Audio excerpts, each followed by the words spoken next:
Welcome to Urtaza TV. Please like and subscribe. दुनिया के किसी देश का एक राजा था, बहुत प्रसिद्ध और शक्तिशाली। उसकी एक बेटी थी, जो बेहद सुंदर और मनमोहिनी थी। मगर जितनी वो खूबसूरत थी, उतनी ही मगरूर, जिद्दी और अपनी मर्जी की मालिक भी थी। 20 बड़े बड़े शहजादे उससे शादी की ख्वाहिश लेकर आते, मगर सब नाकाम वापस लौट जाते। शहजादी को कोई भी पसंद नहीं आता था। अपने गुरूर में वो उन पर हंसती, तंज कसती और तरह तरह के नाम रखकर उनका मजाक उड़ाती। वक्त गुजरता गया और वो लड़की अब जवान हो चुकी थी। शादी अब लाजिमी हो गई थी। आखिर कब तक कुंवारी बैठी रहती? बादशाह ने सोचा कि एक बार सब मुल्कों के शहजादों को बुला लिया जाए और एक शानदार दरबार में शहजादी को इख्तियार दिया जाए कि वो अपने दिल का इंतखाब खुद करे। चुनांचे एक अजीम और शान जश्न का एहतमाम किया गया, जिसमें दूर दूर के शहजादों को दावत दी गई। जश्न का दिन आया, दरबार सजा। शहजादे, राजकुमार, नवाब और जमींदार अपने अपने मरतबे के मुताबिक बैठ गए। जब दरबार लग गया और सारे मेहमान आ गए, तो शहजादी अपनी तमाम शान के साथ दरबार में दाखिल हुई। वो एक सिरे से हर एक को गौर से देखती हुई चलने लगी, जैसे किसी बाजार में खरीदारी करने आई हो। राजा हो या फकीर, अमीर हो या गरीब, सब एक ही माँ बाप आदम और हव्वा की औलाद है। जैसे रूप भगवान ने बना दिए, वैसे ही तो है। कोई काला था तो कोई गोरा, कोई लंबा तो कोई धिगना, कोई मोटा तो कोई दुबला। किसी की दाढ़ी थी, कोई बिना दाढ़ी का था। आखिर किसी को ऐतराज करने का क्या हक? जैसे जिस देश का रिवाज, वैसा ही उसका अंदाज, और हर किसी का मजाक बना देती। आखिर वो सबसे बड़े शहजादे के सामने पहुंची। उसे देखकर जोर जोर से हंस पड़ी, यहाँ तक कि हंसते हंसते लोटपोट हो गई। उस शहजादे की दाढ़ी लंबी और घनी थी। शहजादी ने अपनी सहेलियों से कहा, जरा देखो तो, ये मक्खियाँ उड़ाने की झाड़ू कैसी लटक रही है।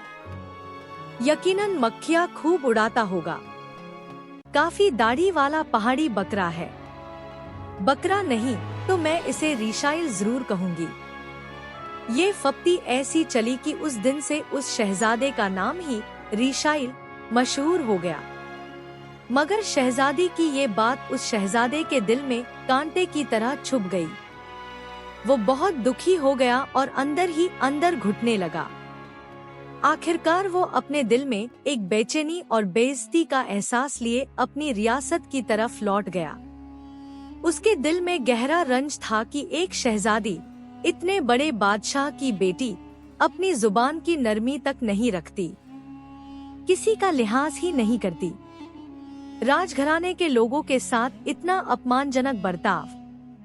दूसरी तरफ बूढ़े बादशाह को अपनी बेटी की ये हरकतें बिल्कुल पसंद नहीं आईं। वो गुस्से से फट पड़ा, मगर बेटी से कुछ नहीं कहा।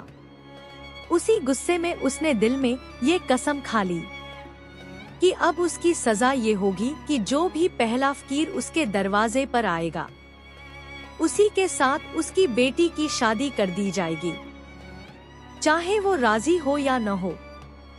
2 दिन बाद एक घूमता फिरता फकीर, जो सारंगी बजाकर भीख मांगता था, महल की दहलीज पर आ पहुंचा।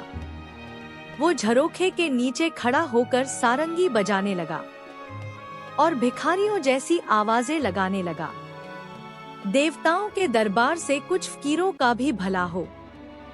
बादशाह ने पहले तो सोचा कि शायद कोई राहगीर या धोखेबाज हो, लेकिन जब उसने उसकी आवाज सुनी तो हुक्म दिया, अंदर बुलाओ। फकीर अंदर आया। फटे पुराने कपड़े, बिखरे बाल, उलझी दाढ़ी, हाथ में टूटी हुई सारंगी। बादशाह ने सारंगी की तरफ इशारा करते हुए पूछा, ये क्या है? फकीर बोला, माम बाप, भीख मांगने का ठिकरा है। बादशाह ने पूछा, तुम ये बजाते हो? फकीर ने अदब से कहा, बजाता भी हूँ और इसी से पेट भी भरता हूँ। बादशाह ने कहा, अच्छा, कुछ सुनाओ। फकीर ने महल की बीबियों और बादशाह के सामने कुछ नगमे और दुआएं बजाईं। बादशाहत की सलामती के लिए फकीरों की झोली भरने की दुआ भी की। बादशाह खुश होकर बोला, साईं साहब, तुमने बहुत खूब बजाया। झोली तो मांगते ही हो, मगर मैं तुम्हारी झोली इससे भी भर दूंगा। मैं तुम्हें ऐसी चीज दूंगा जो तुमने कभी ख्वाब में भी नहीं देखी होगी। बादशाह ने फकीर की तरफ देखा और कहा, लो, अपने हाथ फैलाओ, मैंने अपनी बेटी तुम्हें दे दी। ये सुनते ही सारे महल में हड़कंप मच गया। सब हैरान रह गए कि बादशाह को ये क्या सूझी। खुद शहजादी भी वहीं मौजूद थी। ये सुनकर जैसे उस पर बिजली गिर पड़ी। उसने अपने पिता के पैर पकड़ लिए, आंखों में आंसू भर आए, लाख मिन्नतें की, गिड़गिड़ाई, मगर बादशाह का दिल जरा भी नहीं पिघला। महल की बेगमात और दरबारी औरतों ने भी 1000 तरीकों से सिफारिश की, लेकिन न शहजादी के आंसुओं ने असर दिखाया, न दूसरों की बातों ने बादशाह के दिल को नरम किया। जब शोर बहुत बढ़ गया तो बादशाह गुस्से से बोल उठा, बस, खामोश रहो सब। मैंने तेरी मगरूर हरकतों से तंग आकर कसम खाई थी कि जो पहला फकीर मेरे दरवाजे पर आएगा मैं तुझे उसी के हवाले कर दूंगा, और अब मैं अपना वादा पूरा कर रहा हूँ। जब निकाह पूरा हो गया और शहजादी बाकायदा तौर पर फकीर की बीवी बन गई, तो बादशाह ने बेटी से कहा, मगरूर लड़की, अब तैयार हो जा, अब तू एक फकीर की बीवी है।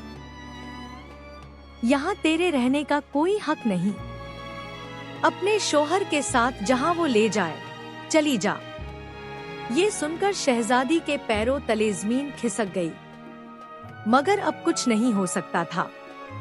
फकीर और शहजादी दोनों मियां बीवी पैदल ही महल से निकल पड़े। बादशाह की बेटी, जो कल तक शाही लिबास में महल की जीनत थी, अब एक फकीर के साथ नंगे पांव धूल उड़ाती जा रही थी। गुरूर का सिर झुक चुका था, आंखों से आंसू बह रहे थे और दिल में पछतावे की आग जल रही थी। चलते चलते वो दोनों एक घने जंगल में पहुंचे। शहजादी थककर रुक गई और हांफते हुए पूछने लगी, ये जंगल किसका है? फकीर बोला, यह जंगल शहजादा रिशाइल का है, वही बकरे जैसी दाढ़ी वाला। अगर तुमने उसे कबूल कर लिया होता तो आज तुम यहाँ की मलका होती, जहाँ चाहती उठती, जहाँ चाहती बैठती। मगर अब तुम्हें यहाँ बैठने की जगह कौन देगा? शहजादी ने एक लंबी सांस ली और आह भरकर कहा, क्या ही बदनसीब हूँ मैं। काश मैंने उसी दाढ़ी वाले शहजादे से शादी कर ली होती, तो आज ये दिन न देखने पड़ते। अब तो ठोकरें ही मेरा मुकद्दर बन गई है। फकीर खामोश रहा। दोनों आगे बढ़े और एक ऐसी जगह पहुँचे जहाँ खेतियां लहलहा रही थी, कुओं पर रहट चल रहे थे और दूर दूर तक हरियाली फैली हुई थी। शहजादी ने हैरानी से पूछा, ये इलाका किसका है? फकीर बोला, ये तमाम खेत, बाग, कुएं और खलिहान उसी शहजादा रिशाइल के राज में है। अगर तुमने उसे ठुकराया न होता तो ये सब तुम्हारी मिल्कियत होती। जिस कुएं से चाहती पानी पीती, जिस बाग से चाहती फल तोड़ती, और यहाँ के सब लोग तुम्हारी रियाया होते। शहजादी ने आह भरी। हाय मेरी किस्मत, मैंने क्यों न उस शहजादे का हाथ थाम लिया। दाढ़ी वाला ही सही, शहजादा तो था। फिर वो दोनों एक बड़े शहर के करीब पहुंचे। ऊंची फसील के पीछे बड़े बड़े महल और मकान दिखाई दे रहे थे। दरवाजे पर लोगों की भीड़ थी। आवागमन से मालूम होता था कि ये कोई खुशहाल आबादी है। शहजादी ने कहा, कितना रौनकदार शहर है। फकीर ने जवाब दिया, हाँ, ये शहजादा रिशाइल की राजधानी है। अगर तुमने उसे अपना पति मान लिया होता तो आज इसी के बराबर बैठकर यहाँ राज कर रही होती। शहजादी की आंखों से आंसू बह निकले। वो आह भरकर बोली, मुझसे ज्यादा बदनसीब कौन होगा। मैंने अपनी खुशकिस्मती को खुद ठुकरा दिया, दौलत को ठोकरें मारी। मेरी अक्ल पर जैसे पत्थर पड़ गए थे। मैंने उस रिशाइल राजा से मुंह फेर कर आखिर क्या पाया। फकीर ने नरमी से मगर मजबूत लहजे में कहा, अब ये पिछला रोना क्यों रो रही हो। मैं ये रिवायतें सुनना नहीं चाहता। मेरा काम तुम्हारा दुखड़ा सुनना नहीं। तुम मेरी बीवी हो, मुझसे शादी कर चुकी हो। उसके बाद तुम दूसरे मर्द की चाह क्यों रखती हो। क्या मैं तुम्हें अच्छा नहीं लगता। तुमने मुझ में कौन सी कमी देखी। दोनों एक दरवाजे से निकलकर शहर के दूसरे दरवाजे के पास पहुंचे और एक छोटी सी झोंपड़ी के सामने रुक गए। शहजादी ने नफरत से देखा और बोली, कैसी गंदी सी झोंपड़ी, टूटी फूटी किराना कुटिया है। ये मुर्गियों का घर किसका है। फकीर ने सादगी से कहा, यही तुम्हारा घर है। पहले यहाँ मैं अकेला रहता था, मगर आज से हम दोनों यहाँ रहेंगे। शहजादी ने सिर झुकाकर कहा, इसमें न कोई कमरा है, न ऊपर की मंजिल, न बाग है, न बागीचा। फकीर ने सब्र से जवाब दिया, कमरे, महल, बाग और बागीचा, इन सब के लिए हमें खून पसीना बहाकर अमीर बनने की जरूरत नहीं। सिर्फ ये जगह संभल जाए तो बहुत है। शहजादी ने आगे पूछा, और तुम्हारे नौकर, चाकर, दासी, गुलाम कहाँ हैं? फकीर मुस्कुराते हुए बोला, हमारे हाथ ही हमारे नौकर, चाकर और गुलाम हैं। हमें इनके अलावा किसी की जरूरत नहीं। शहजादी ने शर्मिंदगी से कहा, अब कौन सा काम मैं खुद करूंगी। फकीर ने हल्की सी सख्ती से कहा, जो काम तुम्हारे लिए जरूरी है वो तुम्हें खुद करने पड़ेंगे। ये हाथ घोड़ों के मोहरे नहीं बल्कि इज्जत और मेहनत के औजार हैं। अब बैठो मत, ईंधन है, आग जलाओ, सामने कुएं से पानी लाओ, खाना तैयार करो, मैं बहुत भूखा हूँ। राजकुमारी भला आग जलाना या खाना बनाना क्या जानती थी। वो बड़ी घबरा गई। उसने तो जिंदगी में कभी ऐसी 1000 मुसीबतें नहीं देखी थी। फकीर की मदद और रहनुमाई से जैसे तैसे आग जलाई, कुछ दाल पकाई और जली हुई रोटियां तैयार की। दाल कच्ची थी, रोटियां जली हुई, मगर फकीर ने सब्र से खा लिया। जितना खा सके दोनों ने खा लिया और थकेमांदे बिस्तर पर लेट गए। आधी रात से ज्यादा तो उसी खड़खड़ और बेचैनी में गुजर गई। अभी राजकुमारी की आंख लगी ही थी कि फकीर ने उसे जगाया और बोला, उठो, घर की झाड़ू पोंछ करो, पानी लाओ, मैं नहाऊंगा। फिर हांडी चढ़ा देना, दाल गाढ़ी हो, रोटी न जले और नहीं कच्ची रहे। राजकुमारी के पास कोई चारा न था। भगवान का दिया सिर पर, जैसे तैसे सारे काम करने पड़े। न करे तो क्या करे, कहाँ जाती।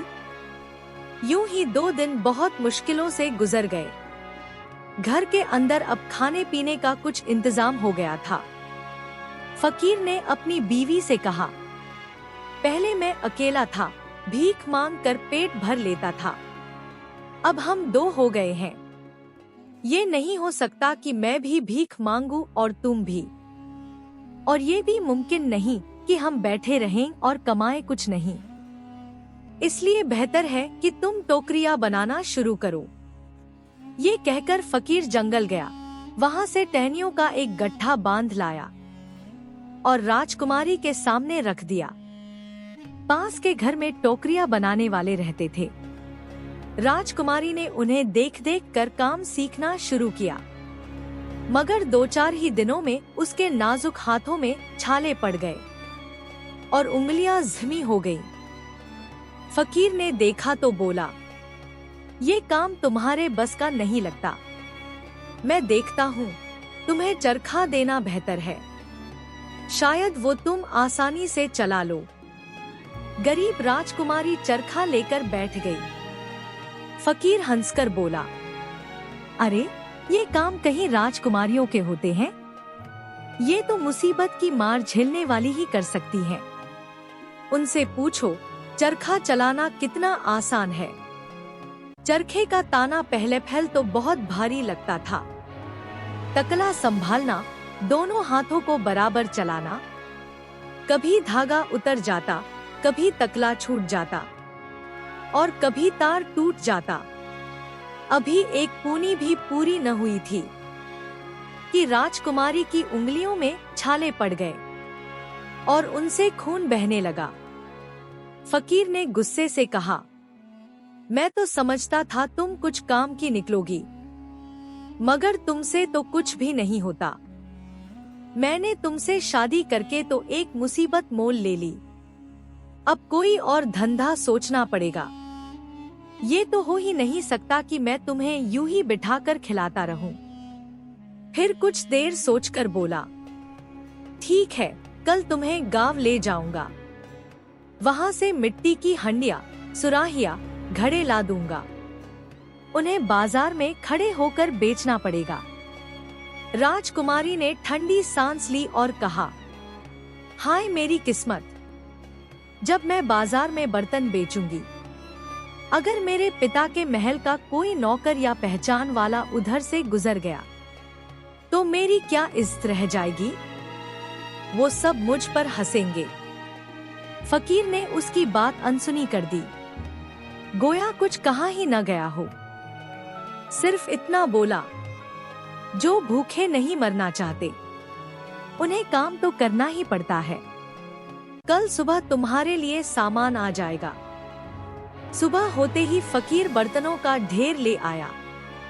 राजकुमारी दिल ही दिल में रोई, मगर कुछ कह न सकी।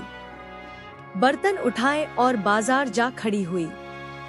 शुरू में ही उसकी दुकान पर भीड़ लग गई। आखिरकार वो एक बहुत खूबसूरत और जवान औरत थी।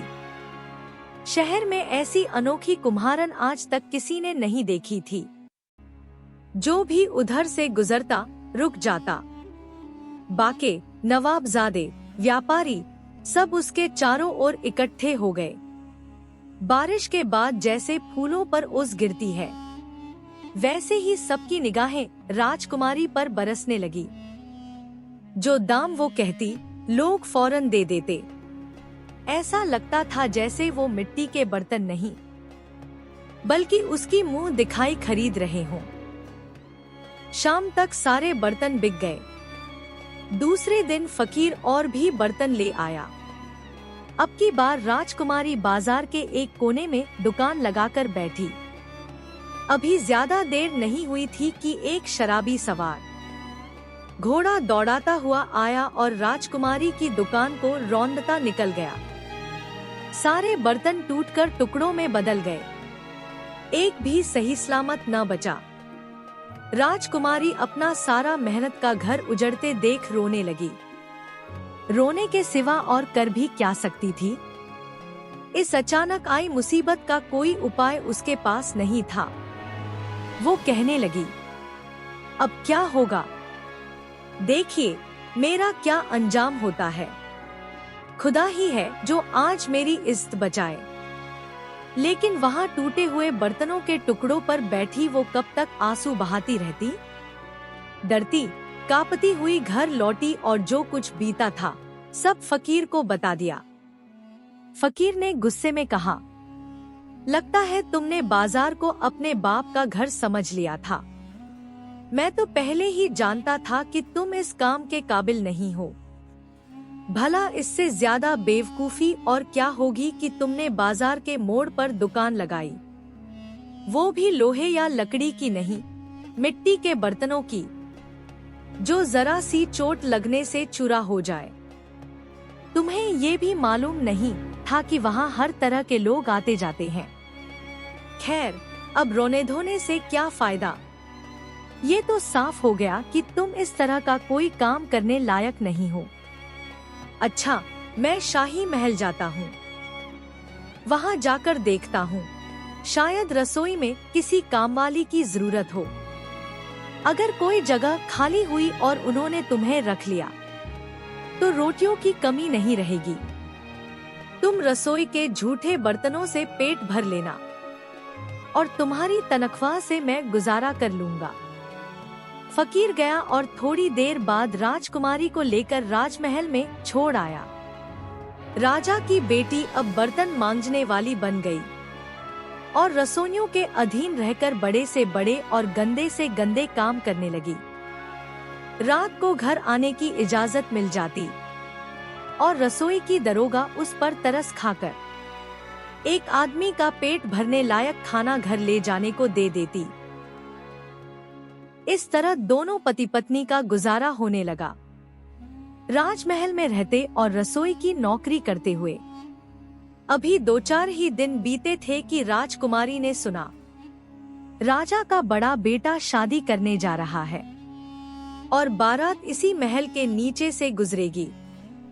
अमीर हो या गरीब, बूढ़ी हो या जवान, औरतों को दूल्हा देखने का हमेशा बड़ा शौक होता है। राजकुमारी कान लगाए बैठी रही। जैसे ही बाजे गाजे की आवाजें और नगाड़ों की थाप सुनाई दी, वो रसोई की खिड़की पर जाकर खड़ी हो गई और बारात का तमाशा देखने लगी। बड़ी धूमधाम थी, बड़ा जलवा था। सोने की पालकियों वाले हाथी, सोने चांदी की झालरों से सजे घोड़े, दरबार के अमीर वजीर, फौज के सरदार, देश के ठाकुर और जमींदार, सब रंग बिरंगी पोशाकें पहने दूल्हे के साथ थे। ये नजारा देखकर राजकुमारी का दिल भर आया। उसके दिल पर जैसे कोई चोट सी लगी और आंखों में आंसू आ गए। ठंडी सांस लेकर धीरे से बोली, मैंने अपनी किस्मत अपने ही हाथों से तोड़ दी। अगर मैं घमंड न करती तो आज इस हाल में न पहुंचती। कितने राजकुमार और नवाबजादे आए थे, अगर उनमें से किसी को पसंद कर लेती तो आज ये दिन न देखना पड़ता। उस दाढ़ी वाले राजकुमार में आखिर क्या बुराई थी? चेहरा भले अच्छा न था, पर वो राजकुमार तो था। कभी इस फकीर के पल्ले न पड़ती। नहीं महलों में अजनबी दासियों की तरह दूसरों के आगे पीछे फिरती।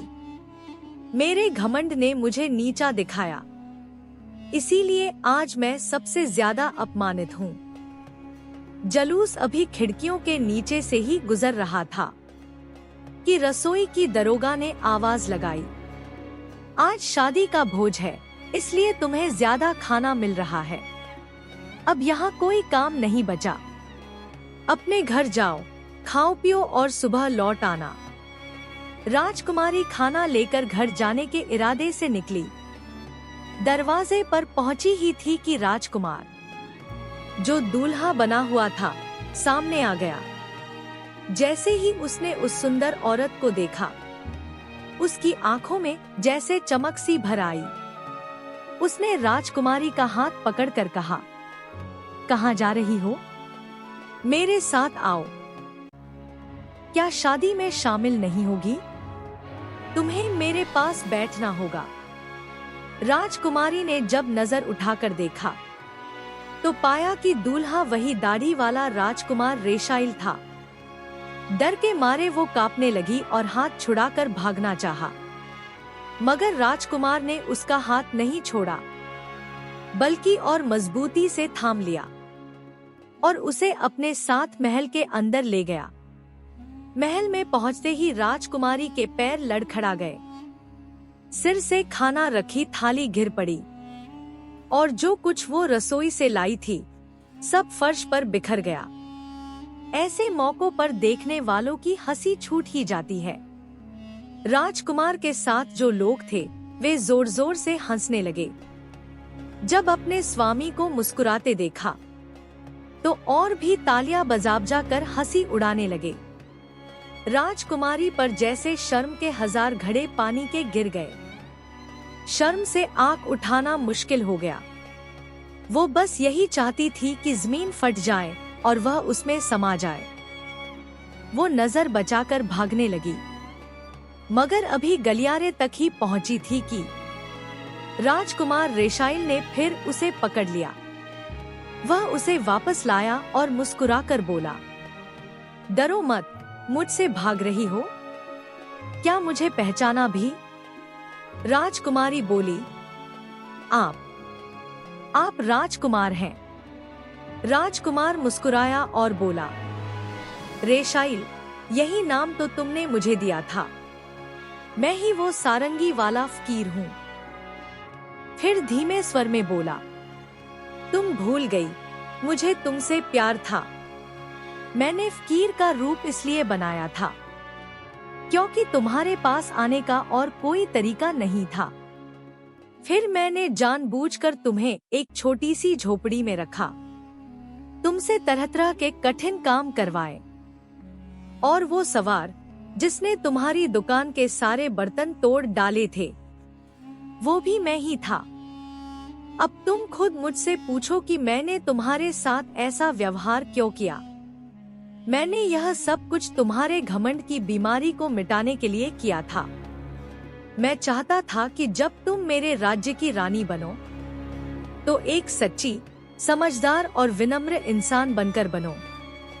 यह सब तुम्हारे हक में खुदा की तरफ से एक सजा थी, ताकि तुम सुधर जाओ, तुम्हारी अक्ल ठिकाने आ जाए और तुम इंसान बन सको। जो ताने, जो फप्तियां तुमने दूसरों पर और मुझ पर कभी कसी थी, उन सब का फल तुम्हें भोगना पड़ा।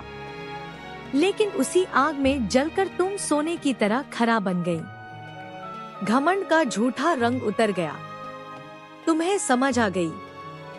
हुस्न और दौलत का सारा अहंकार मिट गया और खुदा की मेहरबानी से वो वक्त आ गया कि अब तुम मलिका कहलाओ और अपनी शादी का जश्न अपनी ही आंखों से देखो।